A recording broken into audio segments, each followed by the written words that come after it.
Morning, guys. Welcome to Football Brownie, or afternoon, or I should say, if you are based in Spain or beyond. Welcome to Football Brownie. Hope you're well, keeping safe, keeping each other safe, and spreading the love during this pandemic because we all need a little bit of loving, Dan, don't we? Yeah, we do. Before I go any further, check a ticket below. Facebook page coming across here, Football Brownie. Like, share, and most importantly, subscribe to YouTube. Coming up to about the 720 mark now, so really pushing for that 1,000 now. Instagram and the Twitter handle is there as well. Well, today I told you guys I haven't killed him off and buried him in the middle of a desert somewhere. It's welcome back to Dan Blakemore. How are you, Dan? Okay. Yeah, not bad, mate. Not bad. And congratulations, may I say, on your new role. Cheers, mate. Same to you as well. I think is in order. I know. Not a case of I scratch your back, you scratch my back, but it was almost the case anyway. So yeah, thanks a lot, Dan. So come on, tell us what you've been up to, because it's not just you. Congratulations, it's an aid of as well as you boy as well. Yeah, mate. It's been a crazy couple of months, really. Obviously, I knew that I was going to be joining Taffs Well a while ago, but obviously because of COVID and different things, we hadn't had a chance to sit down and hold a proper meeting where we could arrange things being announced. So it's kind of been on hold. And in the meantime, my son has been going from strength to strength on a football field himself. So I've been running Yeah. around football pitches 7 days a week. So yeah, pretty much just standing in a rain watching him dive about for the most part. And is he still on trial with Cardiff? Yeah, mate. So, well, we worked it out the other day. It was about 5 weeks ago. I took him to a goalie camp at the South Wales Goalkeeper Centre. Yeah. Basically, just to get him out my house because we're off the back of lockdowns and he's not been doing a lot. So I took him to the camp just to get rid of him for a day and get him doing some exercise. When I went to pick him up, the guy who runs it, Tom Redman, asked to speak to me. So I thought he was in trouble to start with. Thought he'd done something he shouldn't have, not left there. And he asked for him to go with Taffs Well Academy on trial as a goalie. Obviously, they didn't know who I was at this point, so I kind of just went, yeah, no problem, took him, never said a word, just left him to it. He was supposed to be on a 6-week trial, which lasted about 10 days before they sent me the forms to sign him. Okay. He went then with, so he's an under 8, but he went with Taffs Well under 9s, played up a year against Cardiff City. And I didn't know until a little bit later, but as soon as the game finished, the goalkeeper coach from Cardiff had gone straight to the academy manager and said, who's the kid in goals? There's no way he's a 9-year-old. So they explained, no, he's 8, he's played up a year. So they were like, right, we want him to come down to the city on trial. And he's been on trial down with Cardiff City now for, I think he's about 3 weeks in. Played his first games last weekend. He was picked to play, and he's been picked to play again on Saturday this week. Brilliant. So I'm foreseeing a lot of travelling with you in the next few years, and Dan. Yes, mate. So I think they're going through the process now, obviously, with the season coming to the end of sort of signing kids and releasing kids, from trials. And I had a message about, it was about 9:45 at night from the head coach down there. And I thought it was the message to say, look, thanks for bringing him, but we're not interested. Yeah. There was a message asking if I could take him to Wolves to play on Saturday against Wolves and Sheffield United. So yeah, that was Saturday gone out the window, driving all the way to Wolves first thing in the morning, and then he was there for like 2-3 hours playing in a tournament. So yeah, it's been quite an extensive couple of weeks. I know. I remember, back in the day when my dad used to be taking me everywhere, all on motorways, streets, and the dedication he just showed on a Sunday morning. It's incredible. Congratulations, Pastor. Our congratulations on to him as well, Dan. And even Randy in the chat congratulates you as well, and many others. Right. So what's been happening with you? Obviously, football brownie is a stepping stone to people's careers. And yeah, Taffs Well. No, I have been Taffs Well for many years. So people may not know Taffs Well. It's about 10 miles north of Cardiff, Dan. Yeah, it's only about a 10-minute drive from where I am, so it's only just outside the city. It's the first time we're ever going to talk about a non-league club. It's in the Welsh League, and I was looking at the website earlier, and a very successful kind of youth kind of setup there. Yeah. So take it away. I spoke down with Lee Bridgman was announced as chairman a few months ago. I've coached sort of grassroots football with the kids with Bridgie for the last 2 or 3 years now. We play golf together, so we got a fantastic relationship. And when he came in as chairman, he sort of asked to sit down and have a coffee, and he kind of laid out his plans for the club sort of over the next 5-10 years. And wanted me to come on board and get involved as well. I think originally the plan was for me to come in and get involved sort of from a media standpoint. But I mean, they've already got a guy, Kevin, doing the media who's doing a fantastic job. And I really didn't see the need to kind of have two of us sort of bumping into each other and doing the same thing. Obviously, he knew I'd done community work before within ice hockey. So he asked me to kind of lay out sort of the plan that I used there. And I think it's got a much wider scope for the football club. Obviously, ice hockey is quite a minority sport, whereas football, there's a massive potential to put anything out. And I mean, Taffs Well's got a big community. There's not a lot else in the area other than Pontypridd Town and obviously Cardiff City. It's the only sort of football club within the area, especially sort of Welsh League status. So for me, it was a great opportunity, and I was excited to see how far we could take it. Really. Yeah, definitely. I mean, it's a funny old place, isn't it, Taffs Well? Because it's the kind of place in which you would park and drive if you were going to work in Cardiff. So you park in train centre, so potentially, on a commercial kind of aspect, potentially you could you've got the park and ride population you could pick from. But it's quite a big industrial estate as well. So commercially, sponsors and so on could pick something up there. Location-wise, it's not as bad as some other clubs within the Welsh League setup.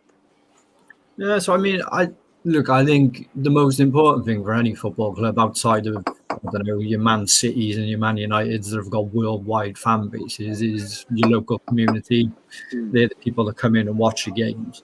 And I think, there's a bit of a disconnect at Taffs between the community and the club. And I think that's my aim now is to, we want to try and host junior sports clubs at every game, whether it's a local football team, rugby team, whatever, bring these kids in, make them feel part of the club.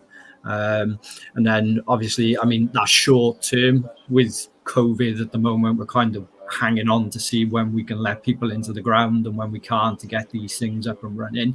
But I think it's really important for us to build those relationships and to get into local schools and start making the club sort of the focal point of the community rather than it just being a football ground that's there and nobody really knows about it.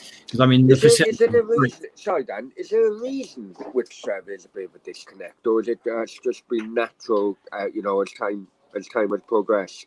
Yeah, I think, to be honest, I think it's a story with Welsh League clubs everywhere, really, with the exception of maybe like TNS and Barry that have quite a large following. I think every club struggles the same. I mean, everybody now, you speak to kids in the street, nobody supports their local club. They all support Man United, the Chelseas, the Arsenals, because it's what's accessible on the TV and that. So I think, that's how they've grown up. So I think it's really important that we start getting out and bringing these kids in and saying, like, this is on your doorstep. You don't have to watch football on a TV. You can be in the ground. You can be watching it. So that's my main short-term aim is to get those kids in, as well as bringing the academy closer as well. Academy kids as mascots and making sure they got tickets for games and they're coming in as well. So they're part of that setup rather than just sort of being slightly disconnected from the first team.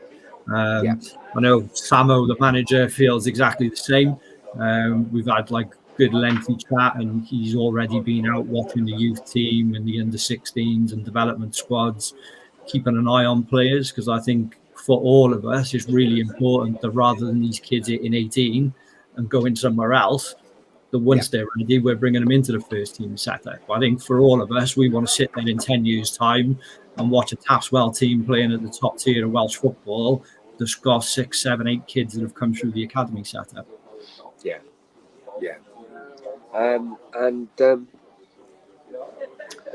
Well, I mean, what tier is it in now? Because when I last looked, it was 3rd tier, but that may have changed by now. So it's 2nd tier. So you got the Welsh Premiership, and then the 2nd tier is split to have Cymru North and Cymru South to put down on the way it should be. The way it should be in local in lower division, even in. I'm sure we've had this chat before, but even in the non-league, in the English system, it should always be north and south, because it saves up the finances with the travels and so on. So obviously, one of the kind of issues having Wales is the weather. Hence the reason why I'm out here. But I mean, how Marbella do it? Marbella, Taffs Well, Marbella is probably quite, as a club I'm talking, not the city, but Marbella, it's not the biggest football club. It should be bigger. There's plans to get bigger, but what I kind of recognise that, the new generation of kids coming through is unfortunately more of a PlayStation or whatever you want to call it, FIFA generation. So they've had an agreement with the local kind of mobile phone kind of company, in which they'd help stream live games to the kids who, for one reason or another, maybe can't be bothered to actually go to the game, but at least they can watch the game, and is that a bit far off with Taffs Well, or could something like that, through government grants, because you are trying to help the kids and get them to. I don't know, just an idea, really. Yeah, something. I mean, the academy have got camera, which is set up at games. One of these new manless cameras that you can put in the middle of the pitch, and it moves back and forth and covers the game for you. So when we sat down and met the other day, it was something we discussed. I think we got there's a short term, a medium term, and a long term plan. And I think I stressed it's quite important that rather trying to do everything at once and things not being done properly, that we focus on one thing at a time, and make sure when anything gets done, it gets done at 100% capacity and it gets done the right way, rather than just kind of trying to throw things out. So I mean, the initial short-term plan is just to kind of bring some more sponsors in, which I've been trying to do over the last couple of days, and make sure we're bringing the community into games. We've got plenty of plans to improve and upgrade the facility. Because I do like the facility, really, because they did home the Phoenix club, Merthyr, didn't they? Merthyr Town a couple of years back. Well, I'd say a couple of years back, probably about five, I can't remember now. Say 10 years ago, whatever. With Merthyr had to play there for the first season or two. And very welcoming club. Clubhouses are good as well. So the facilities are definitely there. So, I'm excited for you. It is a long-term project, Dan, but it seems to have got you, I seem to help put you, keep your feet on the floor. Yeah, mate, my biggest takeaway was obviously with my boy going to play for the academy before, rather than saying anything, I just kind of stood back and observed everything for a few weeks so I could kind of get a grasp of what was going on. And they trained on a first team pitch for the first 2 or 3 weeks he was there. And I think my immediate takeaway was like the facility is fantastic. So we can be utilising this in other ways, whether it be summer tournaments, summer camps for kids. There's an endless potential for it. It just needs doing. I think I've spoken quite at length with the academy manager, Nick, who's doing an unbelievable job. And I can't speak highly enough of the coaching staff that he's got working with the kids. And I think I sat down with him and I said, like, long term, we should be utilising these coaches through the summer and setting up our own summer camps and bringing kids in, this academy style coaching. We could be doing that at this facility rather than this sitting empty all summer. And I think everybody's on board and can see the right direction. And it's just a case of getting it done. But rather than rushing it out now for the summer holidays this year, I said, let's all just sit down, plan it over 12 months. So when we roll it out next year in the summer, it's perfect. It all works properly and there's no issues.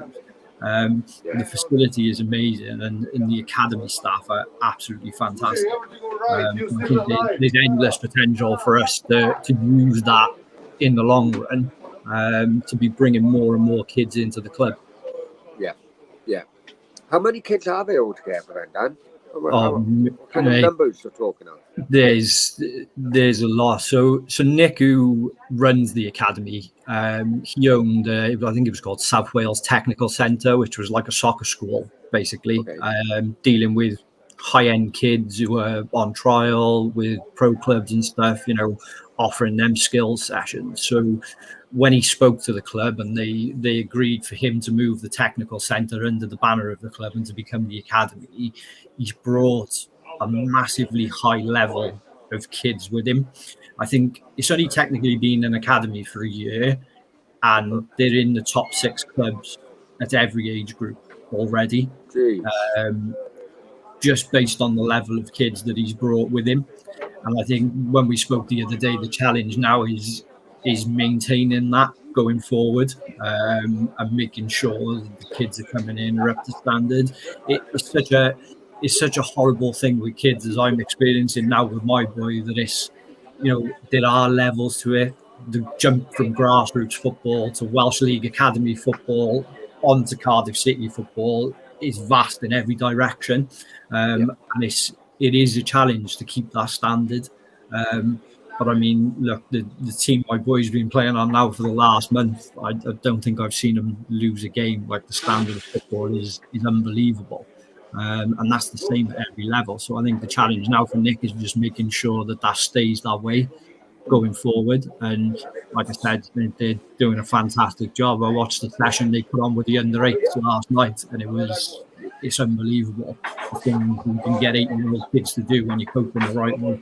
And can't speak highly enough of them. So I'm very excited to work with them going forward. Okay, no worries. So I'm assuming now this is going to be taking over your other work now as well, with watching the football and so on. Your website working and all that, or are you going to try and do both at the same time? Or? No, I think the plan is I'm going to concentrate on Taffs going forward. I mean, there's a lot to do, whether it be sort of short-term projects. There's plenty of stuff we've pretty much got ready to roll out, depending on the COVID situation. But then there's obviously plans for other things that are going to take place over the next 12 months. That going to require a lot of work and a lot of research to make sure things are done properly. I mean, like I've spent the last 2 days on and off the phone with sponsors, going through sponsor packs and things. So it's taken up plenty of time. So it's nice to know there's somebody there that can deal with the media, and I don't have to worry about it on that side of things. But yeah, I mean, I can't remember. I haven't watched the last 5 Cardiff City games because although that's more due to my son being God knows where on Saturday and me having to taxi drive and stand in the rain and watch. Yeah, you haven't missed much. You haven't missed much, Dan, if you're honest. Randy's just come in with, because he's an Arsenal fan. Arsenal need a goalkeeper to replace Claude Leno. Can we sign Dan's son? Yeah, mate, feel free. He is, I think the best way to describe him is probably the monk from Mean Machine. There are moments of absolute genius and then moments of complete lunacy, which I try and discourage. But he's even at 8, he's got a screw loose somewhere. He's built to be a goalie because he's got no fear of it. I mean, his first tournament final went to a penalty shootout, and there was absolutely no nerves whatsoever. He was quite happy to stand there and do a job. Good on him.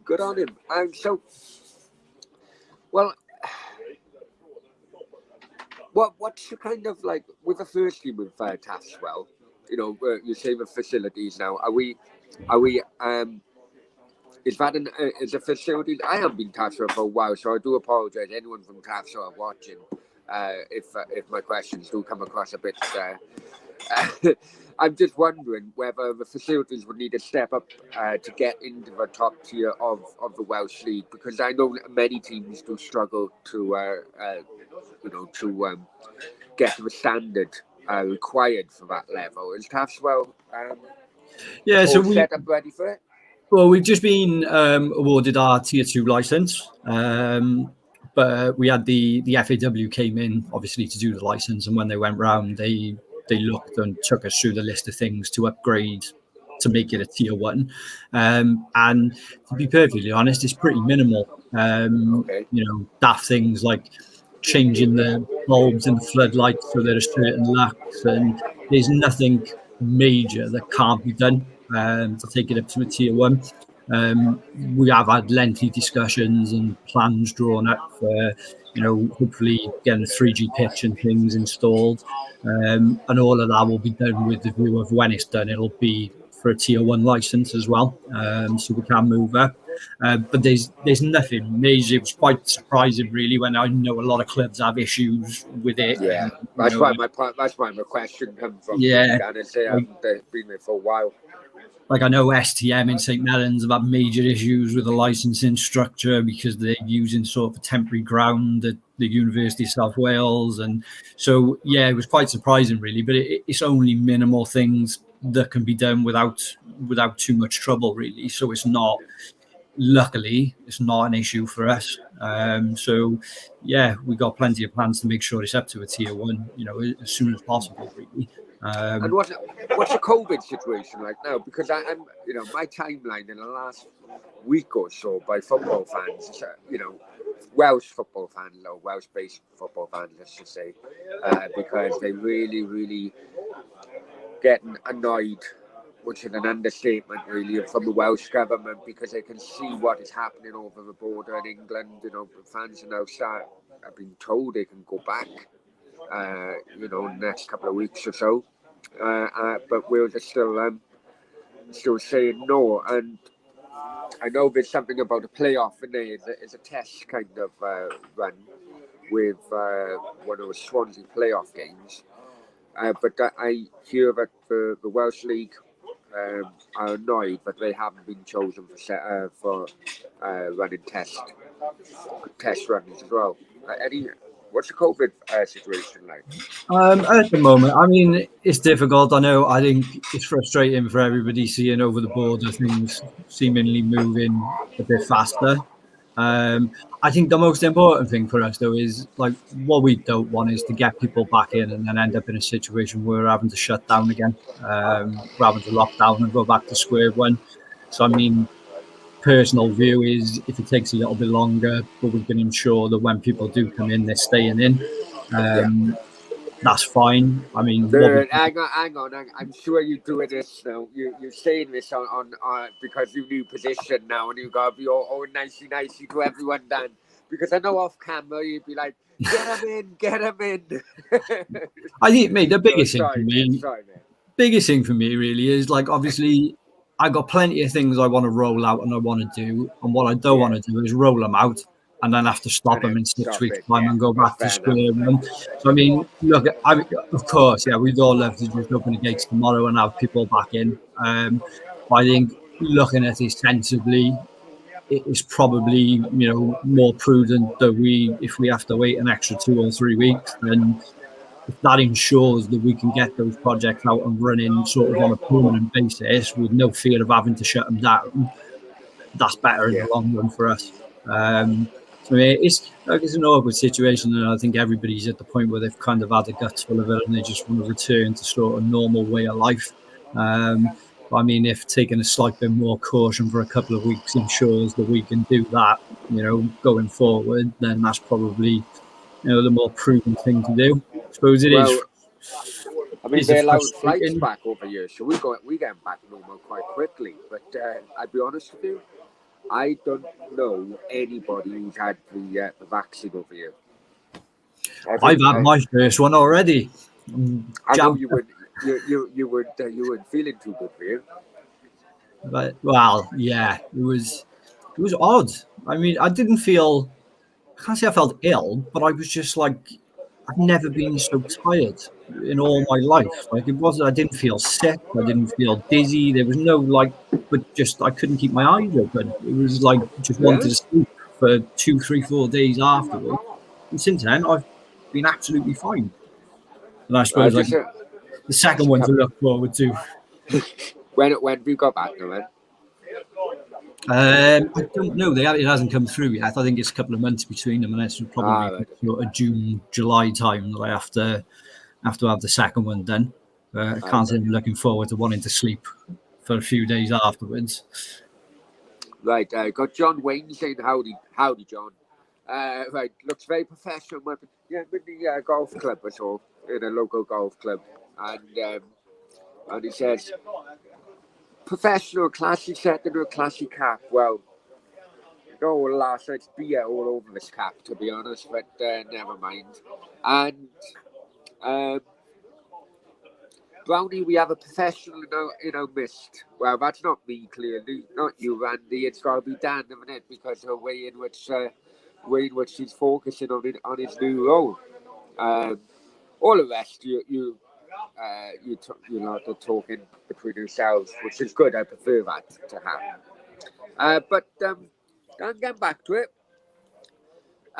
is the season now over at Taffs Well, or didn't start? I'm taking it. When did they all really kick off then? So the boys are back in pre-season now. Samuel's had them back in for the last 2-3 weeks, I think. Training. I'm actually going up Saturday morning to training to meet some of the boys and catch up with Samuel. But I think the first game we're going to play is a Nathaniel MG Cup game, which I think is slated for July, and then the league season will start then in August. I think the plan is, from my understanding, is to start early. And try and get the bulk of the season played. So if we do head into winter where we end up in another lockdown or another wave of COVID, there's sufficient time after the lockdown that the season can be finished this time around. I think, it caught everybody by surprise, didn't it? I don't think anybody knew what was coming, and it kind of, everyone was working on their toes last season, and it's kind of just ended in a place where they've had to call it a day. But I think there's sufficient plans in place to make sure that we get next season finished. So it's all positive on that front. Cup game first. There's a few friendlies and things lined up as well, sort of in pre-season. So it's not going to be long, and we're going to be back watching games. Well, when you start arranging a friendly Marbella, Dan, and then you can finally come over here and we do a watch along. I'll have to do a watch along for a Taffs Well game, wouldn't I? I'll have to do a watch along for a Taffs Well game to try and generate interest from outside the area. No, I think we just picked up a fan from Manchester who found Taffs Well on the Championship Manager game on his PC. Right, yeah. And he was tweeting the club the other day and eventually bought a shirt from the club shop after taking him from the Welsh League to the Champions League in the space of about 6 seasons. Hey, sign him up, Dan. Sign him up, your next manager. Right. Yeah, we've already told Samo that if things don't go well, we've got a replacement lined up. Listen, just in case any potential sponsors out there or anyone in the area want to take a keen interest, where can people find you? I said DJB Football. If you follow my Twitter link, there's an email address that's been set up for me at the club as well that you can catch me on. I've got sponsor brochures and everything to hand out if anybody wants them. But yeah, I mean, anyone who wants to get involved, I think we want to make sure these people are not in years gone by. We've kind of had money off sponsors and then we don't speak to them for 12 months. But I think this year, I really want to drive bringing people into the club, watching games, so we can build relationships for sort of long-term partnership rather than short-term. No worries at all. No worries. Well, Dan, thank you very much. Congratulations once again to you and your boy. And I hope it all goes well. I can't believe I'm going to have to find someone else now for the Cardiff City show. But it's been great having you on, and we will catch up as next season goes on regarding Taffs Well and how is it all going and so on. No worries, mate. Anytime, you know that. No worries. Many thanks. Take care. Cheers, mate. Bye-bye. Bye-bye.